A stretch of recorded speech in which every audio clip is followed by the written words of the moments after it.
નમસ્કાર મિત્રો આજે તમારી સમક્ષ એવો સુંદર વિષય છે કે ઘણા બધા વ્યક્તિઓના અમને પ્રશ્ન આવે છે કે શાસ્ત્રીજી અમારા કુળદેવી અમારા ઉપર પ્રસન્ન નથી, અથવા એમ કહે કે અમારા કુળદેવી અમારું કાર્ય કરતા નથી. તો એવું શું કરવાથી અમારા કુળદેવી અમારા ઉપર પ્રસન્ન રહે, અમારા કાર્ય કરે? સૌથી પહેલા તો મિત્રો એ વાત જ આપણે યોગ્ય લાગતી નથી કે અમારા કુળદેવી અમારું કાર્ય કરતા નથી. આપણા કુળદેવીની આપણે શ્રદ્ધાથી ઉપાસના કરીએ, શ્રદ્ધાથી પૂજાપાઠ કરીએ તો આપણા કુળદેવી આપણું રક્ષણ પણ કરે અને આપણા કુળદેવી આપણી દરેક ઈચ્છાઓ પરિપૂર્ણ પણ કરે.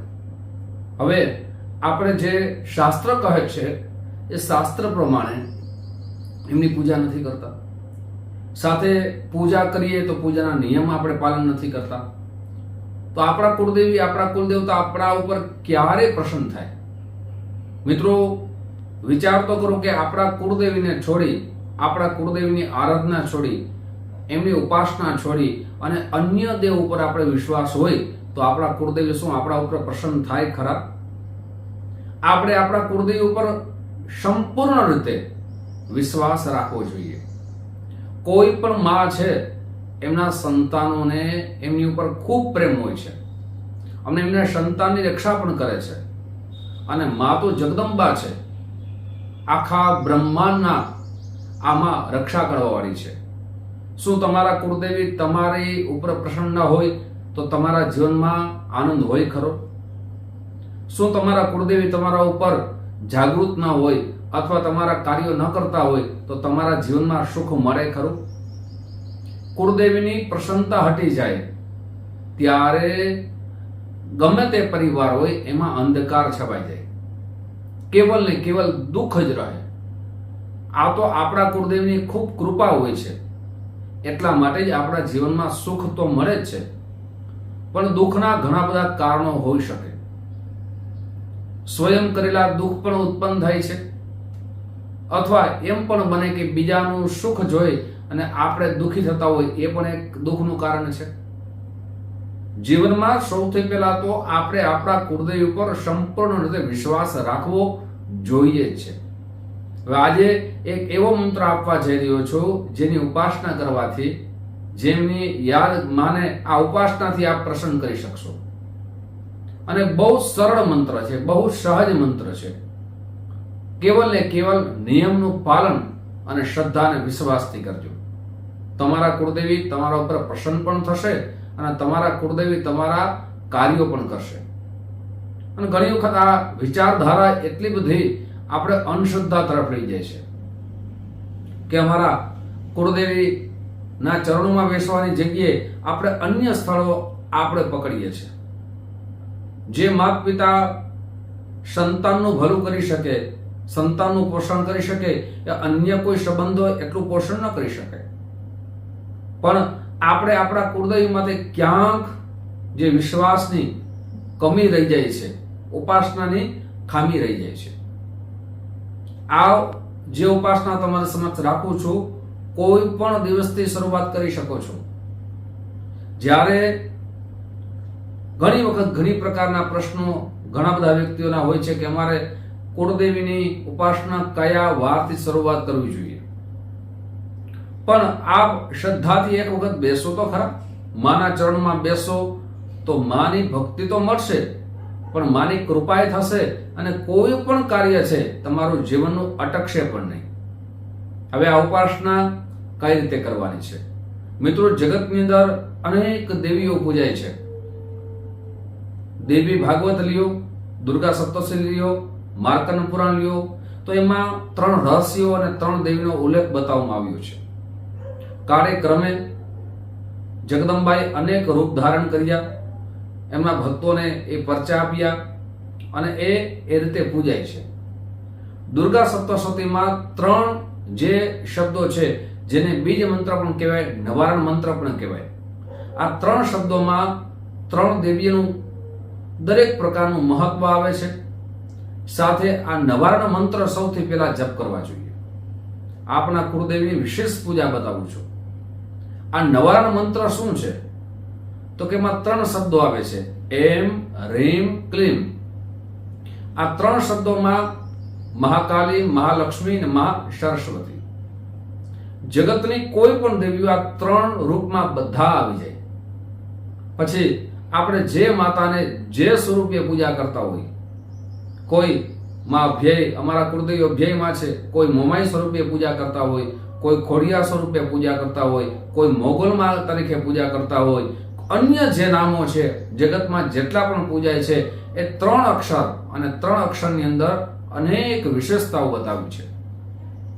અને આરાધનાનો સૌથી પહેલો અધ્યાય છે, ઉપાસનાનો પહેલો અધ્યાય છે ભગવાન શ્રી ગણેશ. આજે તમને એક જ મંત્ર આપવાનો છો, પણ આ મંત્ર આપ કઈ રીતે પૂજા કરવાની છે એ જરૂર આપની નોટમાં લખી લેજો, જેનાથી આપને યાદ રહી જાય. સૌથી પહેલા પ્રાતકાળમાં ઉઠી જવાનું છે, સૂર્ય ભગવાનને જલ ચડાવવાનું છે. આ પંચાયત પૂજા કરો છો એ તો કરવાની છે. અને પેલો જે માળા કરવાની છે એ ભગવાન શ્રી ગણેશની માળા કરવાની છે. ઓમ ગણેશાય નમઃ આ મંત્રની શરૂઆત કરવાની છે. બરાબર રીતે સાંભળજો, વિડીયો પરિપૂર્ણ રીતે આપ સાંભળજો. પછી ઘણા બધા વ્યક્તિઓના અમને પ્રશ્ન આવે છે કે શાસ્ત્રીજી આ મંત્ર અમારાથી લખાણો નહીં. તો આપ સાંભળો, 1 વખત નહીં, 2 વખત નહીં, 5 વખત સાંભળો અને બરાબર લખી લ્યો અને આપ શ્રદ્ધાથી, ભાવથી, વિશ્વાસથી ઉપાસનાની શરૂઆત કરી દો. હવે ભગવાન ગણપતિ ભગવાનની એક માળા પરિપૂર્ણ થઈ ગઈ ને સૌથી પહેલા તો દીપ પ્રાગટ્ય કરવાનું છે. હવે નવારણ મંત્ર એટલે કે બીજ મંત્રની આપણે સૌથી પહેલા 2 માળા કરવાની છે. 2 માળા કઈ રીતે છે મિત્રો? ઓમ એમ રીમ ક્લીમ ચામુંડાય વિચ્ચે નમઃ. ફરીથી કહું છું મિત્રો, ઓમ એમ રીમ ક્લીમ ચામુંડાય વિચ્ચે નમઃ. આ મંત્રની 2 માળા કરવાની છે. હવે મિત્રો શું કરવાનું છે કે તમારે કયો મંત્રથી ઉપાસના કરવાની છે એ મંત્ર તમારી સમક્ષ રાખું તે પહેલા એક નમ્ર પ્રાર્થના છે. મારા નવા મિત્રો આ વિડીયો જોઈ રહ્યા છો, મિત્રો આ વિડીયો તમને ગમે તો જરૂર ને જરૂર લાઈક કરજો, કોમેન્ટ બોક્સમાં જય માતાજી અથવા તમારા કુળદેવનું નામ જરૂર લખજો. સાથે આ વિડીયો તમારા મિત્રોમાં ખૂબ શેર કરજો. મિત્રો, ભગવતી આપણા જે સંસ્કારો છે એ સંસ્કારોનું સિંચન તમારા બાળકોમાં થાય, આપણી સંસ્કૃતિ જળવાઈ રહે, આપણે કયા કુળમાંથી આવીએ છીએ, આપણું કુળ કેટલું મહાન છે એ બધી સંસ્કૃતિ આપણા સંતાનોને દેખાડીએ. તેના માટે ઉપાસના કઈ રીતે કરવી એ સરળ પદ્ધતિ સમજાવું છું. સાથે મિત્રો, ઘણા બધા મિત્રોના અમને કોલ આવે છે કે શાસ્ત્રીજી અમારે જન્મ પત્રિકા બતાવી છે તો આપનો ટાઈમ શું છે? તો જન્મ પત્રિકા બતાવવા માટે મિત્રો મારી ઓફિસ જામનગરમાં છે. આમાં નંબર આપ્યા છે, એ નંબરમાં સંપર્ક સાધવાનો સમય સવારે 10 વાગ્યાથી લઈ બપોરના 1 વાગ્યા સુધી છે, સાંજે 5 વાગ્યાથી લઈ રાત્રે 9 વાગ્યા સુધી છે. આ સમયે આપ સંપર્ક કરી શકો છો અને ફોનથી એપોઇન્ટમેન્ટ પણ આપ નોંધાવી શકો છો. આપ દૂર રહેતા હોય અને જન્મ પત્રિકા ઓનલાઈન આપને બતાવી હોય તો આપનું નામ, જન્મ તારીખ, જન્મ સમય, જન્મ સ્થળ આપ મોકલી આપશો, સુનિશ્ચિત દક્ષિણા મોકલી આપશો. આપણે કુંડળી બનાવી આપના જ મોબાઈલમાં મોકલી દેવામાં આવશે, આપણે સમય દેવામાં આવશે. એ સમય આપની કુંડળી ઉપર વિશેષ ચર્ચા કરવામાં આવશે. કુંડળી પ્રમાણે શાસ્ત્રોક્ત ઉપાય બતાવવામાં આવશે અને સરળ ઉપાય પણ બતાવવામાં આવશે. હવે મિત્રો, આ મંત્ર કઈ રીતે કરવાનો છે? ઘણા બધા ઉપાસના કરતા હોય તો સૌથી પહેલા તો આપણે ધોતિયું ધારણ કરવાનું છે. એક આસન હોવું જોઈએ. નિયમ આ છે મિત્રો, નિયમ રીતે જ આપણે ઉપાસના કરવી જોઈએ. એક ધોતિયું એટલે કે એક ધોતિયું અથવા ઉપવસ્ત્ર માથે ઓઢવા માટે અને એક આસન, કોઈ પણ દર્ભના આસન ઉપર બેસી શકો છો. એક માળા, આ ત્રણેય વસ્તુ તમારી એક હોવી જોઈએ. સાથે સવારે ઉપાસના કરો તો સવારે જ કરવાની છે, સાંજે ઉપાસના કરો તો સાંજે જ કરવાની છે. કોઈ એક ટાઈમ આપ ફિક્સ રાખો. સાથે હવે જ્યારે આપ માળાની શરૂઆત કરો મિત્રો, ત્યારે આપની માળા કઈ રીતે લેવી જોઈએ. સાથે ઘણા બધા મિત્રો ભૂલ ઘણી બધી કરે છે મિત્રો. ઉપાસનામાં તો આપણું એકાગ્રતા મન હોવું જોઈએ અને શાસ્ત્ર પ્રમાણે ચાલવું જોઈએ. ઘણા બધા વ્યક્તિઓ સોફા માથે બેસીને માળા કરે, યોગ્ય છે ખરું? આ વૃદ્ધ હોય જેનાથી બેસાઈ શકાતું ન હોય અને આવા વ્યક્તિઓ કદાચ ત્યાં બેસી અને ભગવાનને યાદ કરે તો બરાબર છે, પણ નવજુવાન આમ સોફામાંથી પૂજા કરે એ યોગ્ય કેટલું છે? ઘણા વ્યક્તિઓ તો ટુવાલ પહેરીને માતાજીની પૂજા કરતા હોય, એ યોગ્ય કેટલું છે? સુંદર મજાના સ્નાન કરી અને ધોતી વસ્ત્ર ધારણ કરી માની સામે બેસવું જોઈએ. આપણા ઘરમાં જે પણ મંદિર હોય એ મંદિરમાં મૂર્તિ હોય અથવા ફોટો હોય તો સૌથી પહેલા માને યાદ કરી તિલક કરો, ચોખા ચડો, માને પુષ્પની માળા ચડાવો, અત્તર ચડાવો અને પછી માની ઉપાસના કરવા માટે બેસો.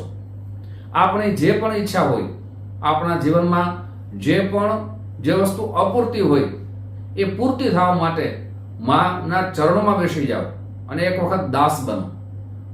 માનો દાસ બન્યા પછી કોઈના દાસ બનવું પડશે નહીં. સાથે માળા લઈ અને માળા મિત્રો જે રીતે ગૌમુખીમાં હાથ નાખી એટલે કે માળાનું જે વસ્ત્ર હોય છે માળામાં નાખી હૃદયની સામે બરાબર માળા આવે અને પછી એ માળાની શરૂઆત કરવી જોઈએ. 108 પારા હોય છે.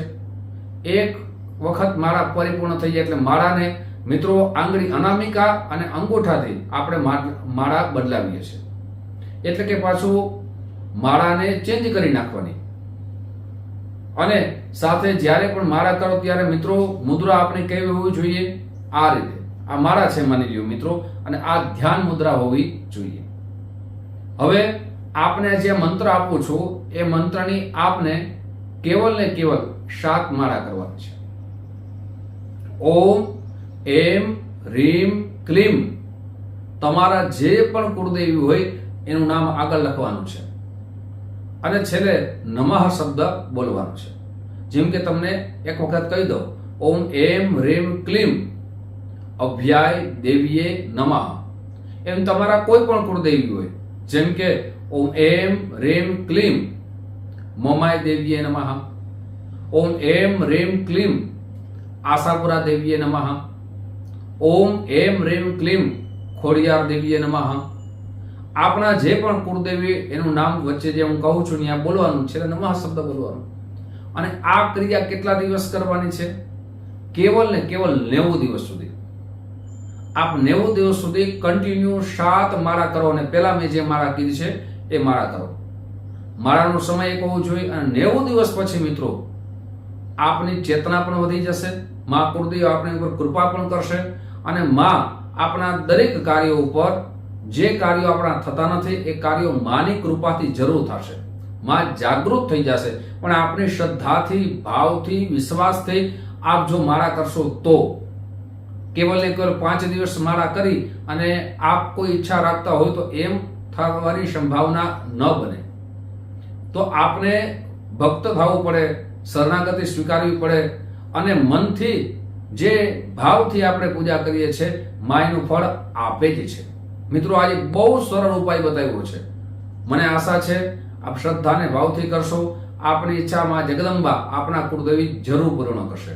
આપ સૌને મારા જય માતાજી.